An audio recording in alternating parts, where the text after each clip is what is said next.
ఎప్పుడైనా ఎక్కడైనా మీ చేతిలోనే వార్తా ప్రపంచం. మీ మొబైల్లో, మీ కంప్యూటర్లో, మీ టీవీలో. సాక్షి టీవీ డిజిటల్ ప్రసారాల కోసం లాగిన్ అవ్వండి www.youtube.com/సాక్షి టీవీ. సబ్స్క్రైబ్ సాక్షి టీవీ యూట్యూబ్ ఛానల్. మానవత్వం మంటగలిసిపోతోంది.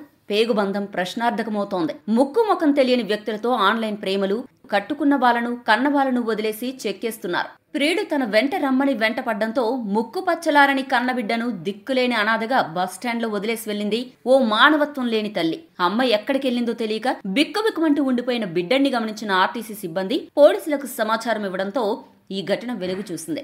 ఈ దారుణమైన ఘటన నల్గొండ బస్టాండ్లో చోటు చేసుకుంది.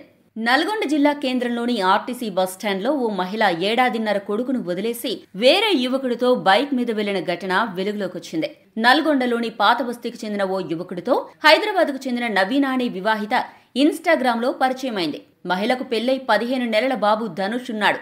అయినా భర్తను 15 నెలల పిల్లాడిని వదిలేసి వెళ్లేందుకు ఆమె ప్లాన్ వేసింది. డైరెక్ట్ గా నల్గొండ ఆర్టీసీ బస్టాండ్కు బాబుతో పాటు వచ్చి బాబును బస్టాండ్లోనే వదిలేసి వెళ్లింది. ఆ పిల్లాడు తల్లి కోసం వెతుకుతూ ఏడవడం చూసిన ప్రయాణికులు, డిపో సిబ్బంది నల్గొండ 2 టౌన్ పోలీసులకు సమాచారం ఇచ్చారు. 2 టౌన్ పోలీసులు వెంటనే స్పందించి బస్టాండ్లోని సీసీ కెమెరాల ఫుటేజీని పరిశీలించారు. ఈ సందర్భంగా బైక్ మీద వెళుతున్న ఓ మహిళ వీడియోను చూసిన ఆ బాలుడు మమ్మీ అంటూ గుర్తించాడు. ఆ బైక్ నెంబర్ ప్లేట్ ఆధారంగా విచారణ చేపట్టిన పోలీసులకు బైకు యజమాని నుంచి అతని స్నేహితుడు బైక్ తీసుకెళ్లినట్లు తేలిందట. అటువైపుగా విచారణ చేపట్టగా ఇన్స్టాగ్రామ్ లో ఒక యువకుడు పరిచయమై భర్తను పిల్లాన్ని వదిలేసి మహిళ వెళ్లేందుకు చేసిన ప్రయత్నమేనని పోలీసుల విచారణలో బయటపడింది.